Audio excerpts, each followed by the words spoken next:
অবশেষে পশ্চিমবঙ্গে পঞ্চম বেতন কমিশনের বকেয়া মহার্ঘ ভাতা নিয়ে বিরাট বড় আপডেট। মাত্র 4টি কিস্তিতে পুরো মহার্ঘ ভাতা মেটানো হবে। তাই সকল সরকারি কর্মচারীদের বিরাট খুশির খবর। সেই সঙ্গে গ্র্যান্ট ইন এডদেরও বিরাট আপডেট।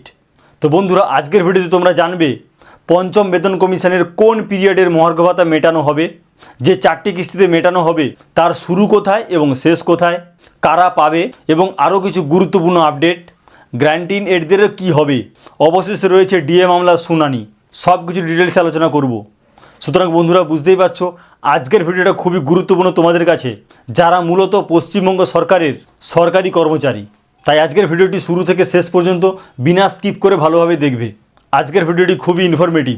ভিডিওটি পছন্দ হলে লাইক দেবে আর আমাদের চ্যানেলকে অবশ্যই সাবস্ক্রাইব করবে। আমাদের চ্যানেলের নাম অস্মিতা এসডিএ টেক, আমি অভিজিৎ। তো দেখো বন্ধুরা, ডাইরেক্ট টপিকে চলে যাচ্ছি। বকেয়া মহার্ঘ ভাতা বিরাট আপডেট, 4টি কিস্তি, গ্র্যান্ট ইন এডদের আপডেট। অর্থাৎ বন্ধুরা, বকেয়া মহার্ঘ ভাতা নিয়ে বিরাট বড় আপডেট এসেছে। সেই আপডেটটা কি না, 4টে কিস্তিতে মেটানো হবে। আর সেই সঙ্গে রয়েছে গ্র্যান্ট ইন এডদের কী আপডেট, এরাও কি এই সুবিধাটা পাবে না পাবে না, দেখো সব কিছু ডিটেলসে আলোচনা করছি। গুরুত্বপূর্ণ আপডেট, অর্থাৎ এই বকেয়া মহার্ঘ ভাতা নিয়ে কি কি গুরুত্বপূর্ণ আপডেট এসেছে এবার দেখো। 1, রাজ্য সরকার পঞ্চম বেতন কমিশনের বকেয়া ডিএ দেবে। বন্ধুরা, যেটা আমি প্রথমেই বলেছিলাম, এই যে মহার্ঘ ভাতাটা বকেয়া যেটা দেওয়া হবে সেটা মূলত পঞ্চম বেতন কমিশনের। 2, 2008 থেকে 2015 সালের বকেয়া ডিএ 4টি কিস্তিতে দেবে। সেই পিরিয়ডটা হলো 2008 থেকে 2015, 2015 থেকে 2019 এটা কিন্তু না। তাহলে এই পিরিয়ডের বকেয়া ডিএটা যা হয়েছে সেটা 4টে কিস্তিতে মেটানো হবে। এবার দেখো কিস্তিগুলো কোথায় কোথায় থাকবে। 3, 2026-এ 1টি, 2027-এ 2টি, 2028-এ 1টি। অর্থাৎ 26 সালে একটা কিস্তি, 27-এ 2টো কিস্তি আর ফাইনালি 28-এ একটা কিস্তি। এই করে মোট 4টি কিস্তিতে 2008 থেকে 2015 যে বকেয়া মহার্ঘ ভাতা হবে সেইটা মেটানো হবে। 4, সরকারি কর্মচারীদের 2016 থেকে 2019 পর্যন্ত বকেয়া ডিএ দেওয়া হয়েছে। বন্ধুরা, এই সরকারি কর্মচারীদের কিন্তু 2016 থেকে 2019 অর্থাৎ এই 15-র পর থেকে 19 পঞ্চম বেতন কমিশনের যে ম্যাক্সিমামটা ছিল সেই পর্যন্ত কিন্তু দেওয়া হয়েছে। 5, বকেয়া ডিএ নিয়ে সুপ্রিম কোর্টের নির্দেশে গঠিত হয়েছে অবসরপ্রাপ্ত বিচারপতি ইন্দু মালহোত্রার নেতৃত্বে কমিটি। অর্থাৎ এই বকেয়া ডিএ মামলার ক্ষেত্রে সুপ্রিম কোর্ট একটা কমিটি গঠন করে দিয়েছে এবং যেই কমিটিতে প্রধান থাকছে বিচারপতি ইন্দু মালহোত্রা। ইনি মূলত অবসরপ্রাপ্ত বিচারপতি। 6, রাজ্য সরকারকে 3/9/2026 তারিখের মধ্যে প্রথম কিস্তির নির্দেশ। অর্থাৎ এই যে কমিটি, অবসরপ্রাপ্ত বিচারপতি ইন্দু মালহোত্রার নেতৃত্বে যে কমিটি, সেই কমিটি অলরেডি কিন্তু রাজ্য সরকারকে একটা নির্দেশ দিয়েছে যে 4টি কিস্তি দেওয়ার কথা বলা হচ্ছে, তার মধ্যে প্রথম কিস্তিটাকে সেটা মিটিয়ে দিতে হবে 3/9/2026, অর্থাৎ সেপ্টেম্বরের 3 তারিখের মধ্যে প্রথম কিস্তির টাকা মিটিয়ে দেওয়ার নির্দেশ দিয়েছেন। এইবার যেটা সবথেকে বেশি গুরুত্বপূর্ণ, কারা পাবে। যে সমস্ত সরকারি কর্মচারী তারা তো পাচ্ছে, বুঝতেই পেরেছো। এর বাইরে গ্র্যান্ট ইন এড আরও পৌরসভার কর্মী, কর্পোরেশনের কর্মী, বিভিন্ন রকম কর্মী তো আছে, তারা পাবে কি পাবে না এইবার দেখো।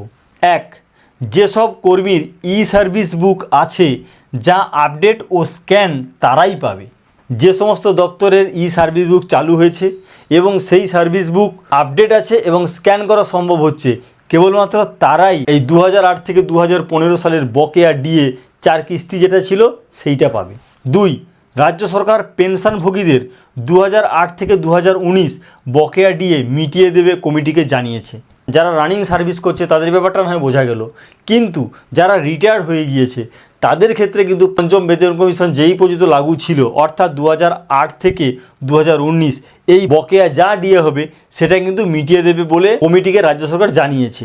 3, কমিটির নথিতে কিন্তু সরকারি অনুদানে চলা গ্র্যান্ট ইন এড চলা প্রতিষ্ঠানগুলির ক্ষেত্রে বকেয়া ডিএ এই মামলার সঙ্গে যুক্ত নয়। বন্ধুরা, বুঝতেই পেরেছো, সমস্ত টিচার, স্কুল রিলেটেড কারোরই কিন্তু হচ্ছে না।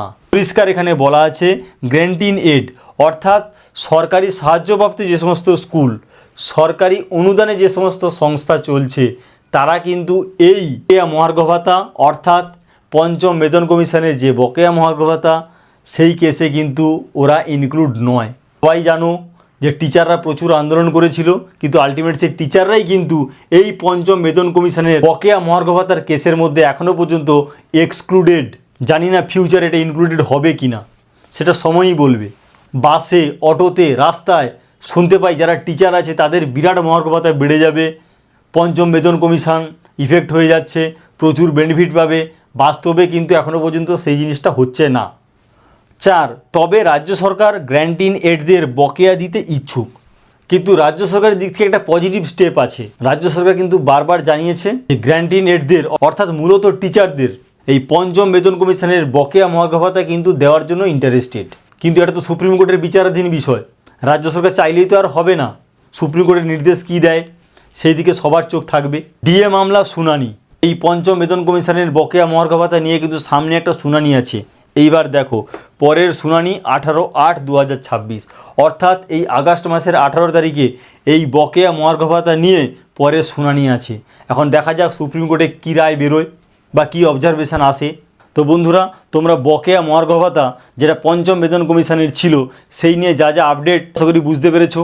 এই পঞ্চম বেতন কমিশন নিয়ে অনেক কেস হয়েছে, আন্দোলন হয়েছে, সংগ্রামী যৌথ মঞ্চ পর্যন্ত একটা মঞ্চ প্রতিষ্ঠিত হয়েছে। সেখানে সমস্ত কর্মচারীরা এগিয়ে এলেও তার মধ্যে একটা বিশাল পার্ট ছিল টিচাররা। কিন্তু সেই টিচাররা এখনও পর্যন্ত কিন্তু পঞ্চম বেতন কমিশনের বকেয়া মহার্ঘ ভাতার পার্টটা কিন্তু পাবে না। পরে যদি কোনো আপডেট আসে সেটা ডেফিনেটলি আমি তোমাদের সঙ্গে শেয়ার করব। তো যাই হোক বন্ধুরা, আজকের ভিডিওটি যদি ভালো লাগে অবশ্যই কমেন্ট করবে, ভিডিওটিকে লাইক দেবে, আর আমাদের চ্যানেলকে অবশ্যই সাবস্ক্রাইব করবে। যে কোনো ট্রেন্ডিং টপিকের আপডেট পেতে হলে আমাদের চ্যানেলটিকে সাবস্ক্রাইব করতেই হবে। আজকের ভিডিওটি এই পর্যন্ত। Thank you.